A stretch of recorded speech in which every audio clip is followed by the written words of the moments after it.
A very warm welcome to another episode of today's Parent, where we endeavor to connect you with experts and provide you with information to make your parenting journey a bit more easier. I'm your host, Christine Kasina. In today's episode, we are talking about the holidays. How can we avoid accidents? How do we prepare for the holidays? Today's episode is about preventing accidents during the holidays. And in studio today, we have Meshach from E+, who's going to share with us tips when it comes to preparing for the holidays and preventing any accidents that could possibly happen. Meshach, welcome to today's Parent. Thank you very much. It's a pleasure to have you. Pleasure as well. Do you think we need to get to a place in time where holiday preparedness becomes a thing? Maybe you could define for us what holiday preparedness is so that, by the time you get onto the road with an unworthy vehicle, how do we prepare for the holidays in a better way? All right, thank you for having me. I think holiday preparedness is something that's sometimes overlooked or done in a haphazard way. If it's the father, he goes to the garage, tries to make sure his car is ready for the trip. A day before? Yeah. And that's when everyone has gone to the garage, so probably by the time you leave, it is in the afternoon the following day. Yeah. So then the mom is trying to pack everything for the kids, and the kids are still all over the place. If they're younger, then they know they're not involved in the packing. Yeah. It's the mom's work to pack. So you realize that sometimes there are things that the father will not be able to complete at the garage. Time is going, they decide to travel, and maybe the one thing that they needed to sort is the one thing they left. And one thing you realize, most people, other than for compliance purposes, they rarely carry a first aid kit, for example. So in case, because you carry certain things such as foodstuffs, or so the kids can get choked. Yes. You find also there are the usual clothes as well. Yes. So maybe the kids, if they're younger one, maybe they wet themselves. So you really have to stop. The father is unhappy with stopping and preparing. I mean, we need to reach our destination. So they end up driving at night. So assuming the one thing that the dad didn't fix was his lights, and he's driving at night God to the destination. forbid. So that already creates an emergency of sort, because now they really arrive late, or someone does not see them on the road, or there's someone overtaking, they didn't see them coming. So again, that becomes a hazard. The child may choke on something that they're eating. Yeah. Or there's some hot tea because there was an emergency braking, then someone gets burnt with tea. So all those are emergencies taking place, all in this one trip, that either you're going on holiday or you're going down to the village. So all those are scenarios that for us in safety, we would always encourage parents to avoid. And Meshach, you've said it very well, that it's something we need to think about it prior. How many of us pack first aid kits to go with on holiday or to the village? I'm sure very few people. Yes, actually, interesting. Very few people, or if they pack, it is not equipped. It doesn't have what is necessary for as a first aid kit. So let's talk about the first aid kit. Yeah. What needs to be in the first aid kit? From some of the basic things, you need to have bandages. You need to have an antiseptic fluid in there. Mm-hmm. You need to have, we've kind of moved away from the cotton wool. We have something called gauzes. It looks netish like, which is now used for cleaning wounds. You will need, of course, the bandage. You need to, how do you fasten that bandage for someone who is injured? You have something called iPad, in case a foreign object gets into your eye, or there's damage to the eye, you need to be able to protect the eye, among other things. But also something like a scissors cutting through. We have kits that are provided for the Red Cross. Yeah. They have two types of let's call them scissors for now. There's one which is for cutting through lighter material, another that cuts through things like jeans or safety belts. Mm-hmm. So you see, if you have an accident and your safety belt is stuck, you have no way of coming out of it if you've not cut through something. So certain things like that, that will help you in terms of your preparedness, and also dealing with small cuts. You need to have what our version called elastoplast. that you need to have in terms of if there are small cuts, how do you arrest that? If it was bleeding, how do you arrest it? How do you clean it? Yeah. How do you put elastoplast on it? Such things as that. And are you also, one thing that sometimes people don't have is, do you have liquids in your car? What kind of liquids? Do you have water? Water. Yeah, because you need to be hydrated even as you travel. Yeah, because sometimes dehydration happens. It gives you blood vision as you're driving. That's so true. it again That's leads true. to other That's true. emergencies as well. So it's not just, the parents should not just think of themselves in terms of safety of themselves, but safety of your children Yeah. and your spouse as well. Yeah. So that when you arrive well. Another key thing is you need to leave early, arrive early. Don't aim to travel at night and arrive at night, and you may have been tired, you are leaving work, you decide, I'm 24th, I was given half day, then the afternoon and I am driving for 5 hours. So again, you avoid those emergency scenarios that, that could arise as, that emergencies can arise out of such scenarios. All right, Meshach, before we went on this holiday, we were at home. And being the festive season, especially when it's Christmas, you have a lot of people who still put up the Christmas tree. I don't know if you have put one in your home. Don't worry, you don't need to answer. But in the process of, putting up the Christmas tree, decorating it, you have people who use tools, and there are falls that could happen. For common falls during the festive season, like when you're putting up your Christmas tree, how can we avoid such falls? And if they happen, what do you need to do? Yeah, falls are something that's common, and most people, especially men, when they fall, they just stand up like nothing has happened, but they know they are suffering as a result, because from a fall, you can have a sprained ankle, you could have a broken bone from it, you can get swellings, and there could be other internal injuries which you don't know about. Yeah. And unfortunately, we've had cases where we've responded to, where you're responding to someone who had an old injury. They fell down a flight of steps. It's not just, there could be different areas where they fall from. Or they were playing, they fell from the tree, they were playing with their children. So all those, it's always important to have it checked. You need to check, is it just a sprain? Is it a broken bone? Because if you ignore it, it obviously becomes worse, it swells. And now by the time you're actually managing that situation, it's much worse than, and whatever will be needed to do to manage the result of your fall, whatever injury you had, will take much more time, much more money. You are grounded for a longer period of time. So there's a lot of wastage in between. So it's important to have it checked and just be assured that it is okay. But after you fall, it's good to rest. Don't be quick to stand up and show how macho you are. Just rest. Then once the swelling comes down, then at least you have an idea. If it doesn't come down, then you probably need to have it checked by a doctor. So the point where you need to get it checked is when the swelling does not go down, or you're in persistent pain, for example.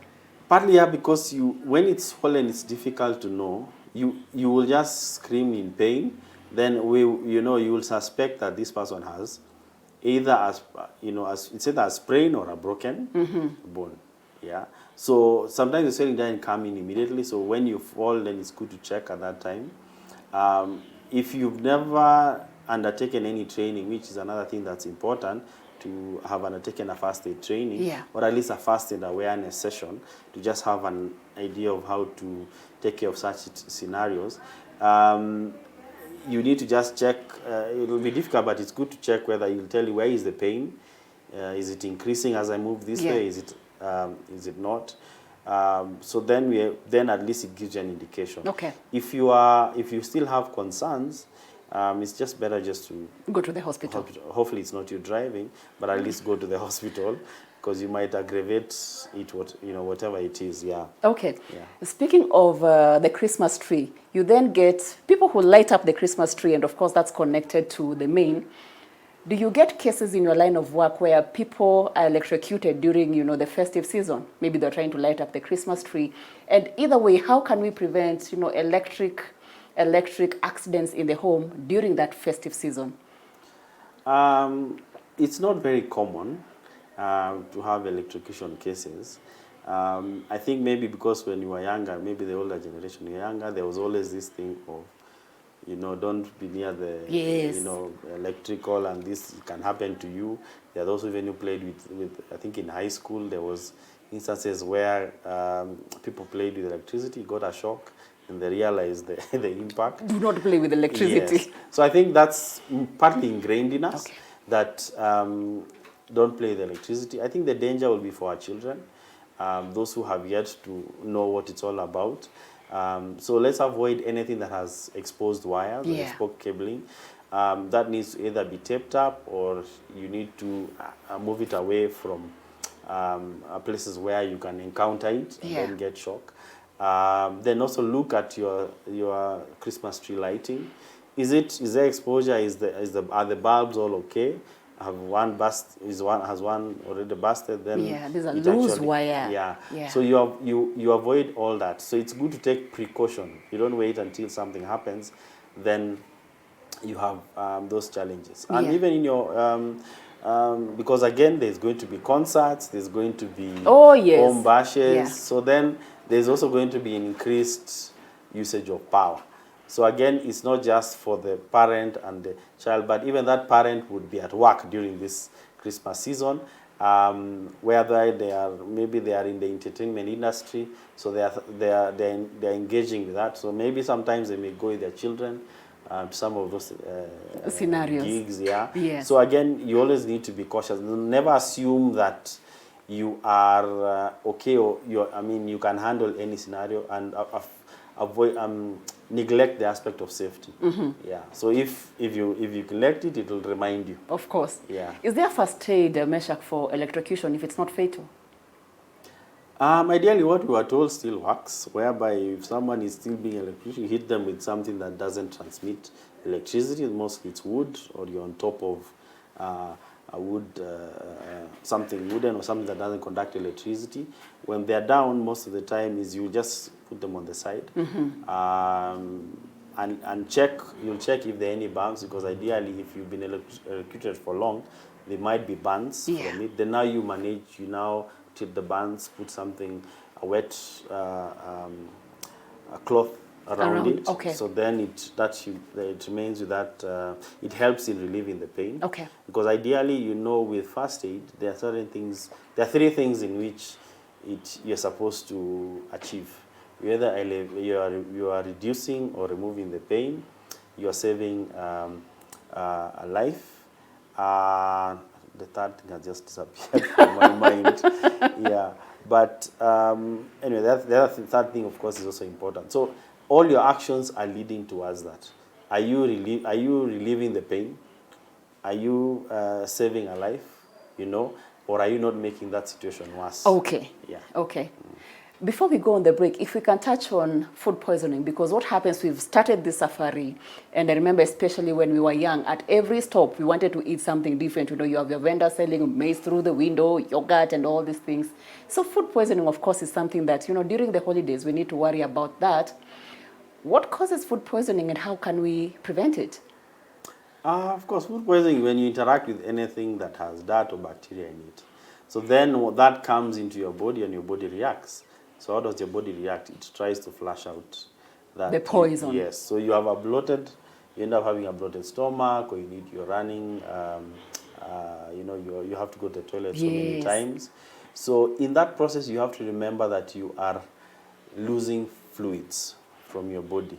So you need to rehydrate. So then and that also helps in the cleansing and releasing of the fluids. Yes, there are drugs that you can take to try and fasten that process. Okay. But that is one aspect of food poisoning. Another one is where you mix them, gather them. Whereby you're bringing so many different types of food, because this is the time you had saved, and you said you have to eat choma here, you have to this one, you have to mix, you're visiting different houses, different cooks cook things differently. It's not their fault, it's how they are. But that mix and gather them does wonders to your stomach as well.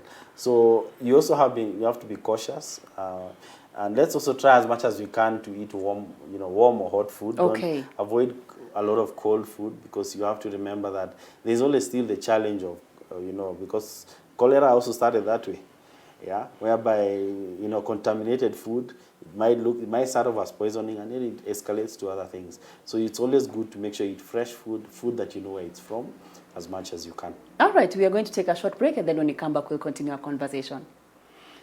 In today's episode, we have Meshach from E+ Emergency Medical Services sharing with us pointers when it comes to the holiday season, how we can prepare better, accidents that could possibly happen, and how we can avoid them. We're going to take a short break. We'll be right back after this.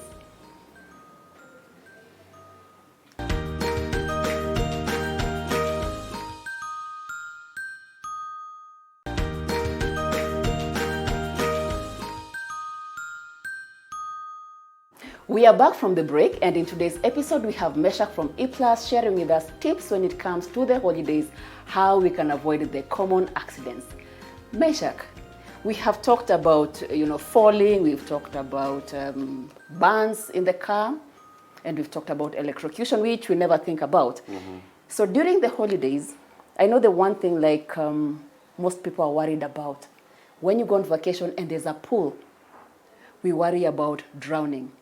How do we prevent it from happening, apart from just watching our kids?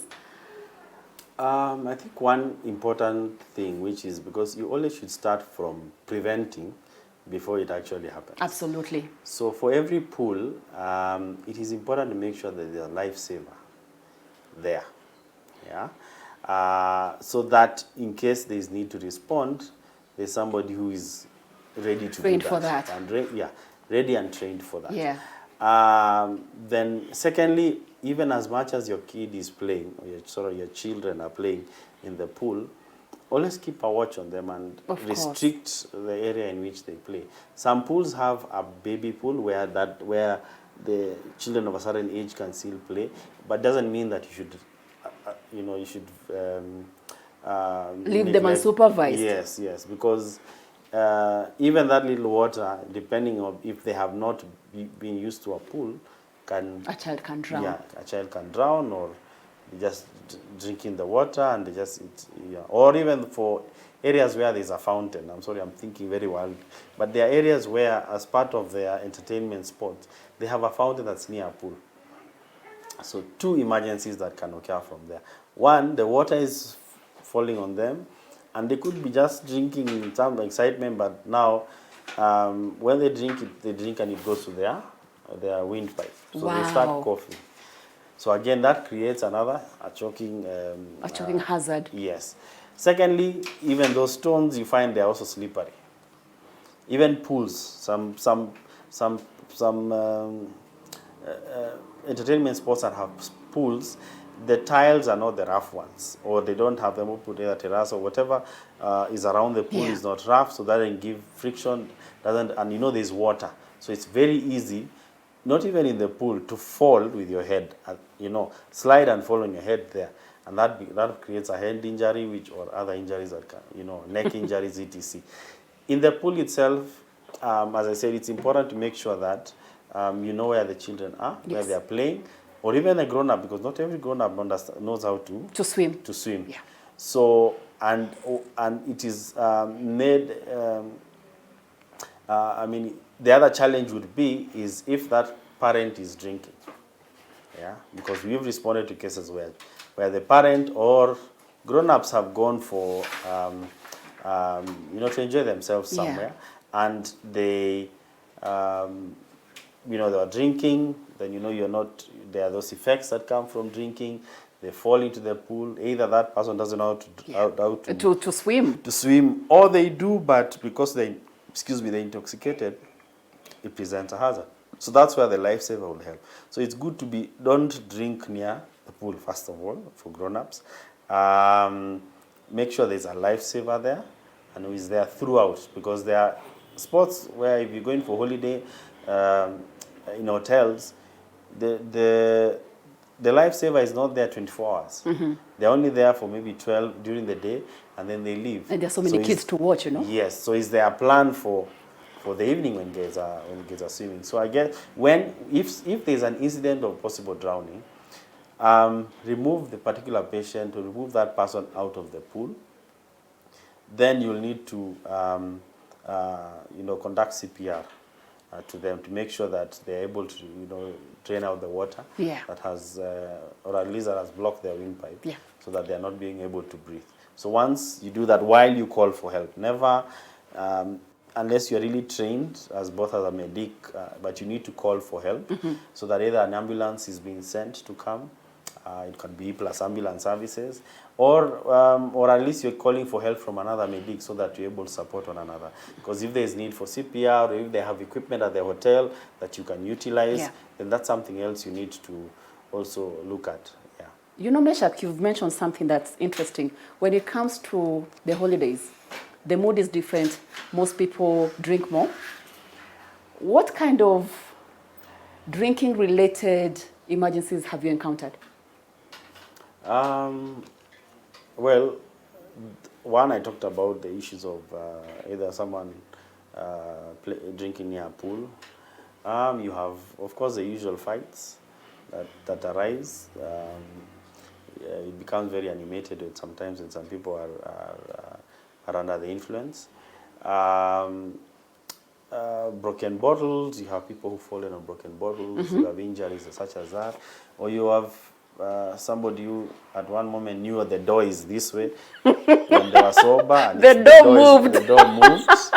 So they hit. So I mean, interesting cases like that. But I think also the other the danger is that it is aggravated because the person who should help you is also under the influence of a drink. So it means care is not provided in time. Yeah. And the sad part is if you didn't know your colleague or friend Yeah. had a condition. Yeah. So if they had a condition, they fell, or they say they're asthmatic, or they are diabetic, then they come there, or they're epileptic. Yeah. So all these things build up, and you assume, no, I think this guy just needs to sleep this over. Then you find in the morning you hear a different story. Yeah. The festive season, Meshach, is also about, grilling stuff, choma, and there's a lot of open fires. What dangers does that pose? And what emergencies have you seen when it comes to, during the festive season, a lot of chomaing happens. What emergencies have you seen? You can actually be burnt by the choma itself, or the coal that is making that choma. In preparation for that, you have fires. You even have the issue of those who use cigarettes. And then you also have the danger of this gas as well, because there are those who use gas. Gas grills. Gas grills. Yeah, yes. yeah. So there is always that danger of you need to have it, use it in an exposed where there's a lot of oxygen, so that because normally gas in an enclosed environment can blow up, and the repercussions are really bad. Absolutely. Yeah. So be conscious and be careful. I think the key thing is whichever kind of scenario you're in, avoid anything that can transform it into an incident or an emergency, because that's what I'm saying. The meat itself could burn you, or the oil itself. Again, so you'll have oil burns, you have direct heat burns. So in such cases, if that happens, then again, as I said, you put a wet cloth around it. So then at least it reduces the pain. Okay. But depending on what level of burn it is, because there's first, second, and third degree. First is the top, second is the one just below your, is it epidermis? I can't remember the actual name. The different levels of skin. Yes. So the third one has gone really deep. And they all need, the first one is manageable, but the most painful first, of course, is the top one. Yeah. So the other down need to be now managed at the hospital, because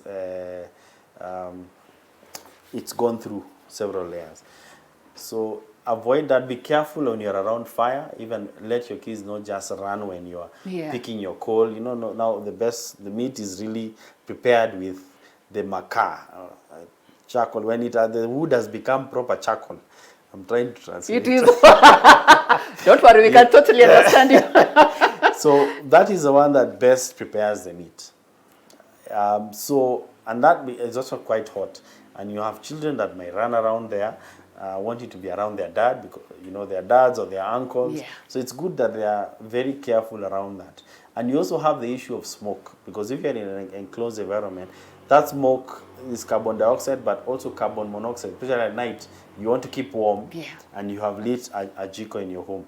So that the invisible Carbon monoxide. carbon monoxide is very deadly. So we need to be very careful. Don't be in an enclosed environment when you have the jiko there, because that can easily, we've known of cases of people who just pass on just because of that. And I think even in the news there have been cases such as that. They're trying to keep warm, especially in this cold season. Yeah. So you need to be really conscious of that. Yeah, carbon monoxide is dangerous. Yes, and of course carbon dioxide because of the smoke.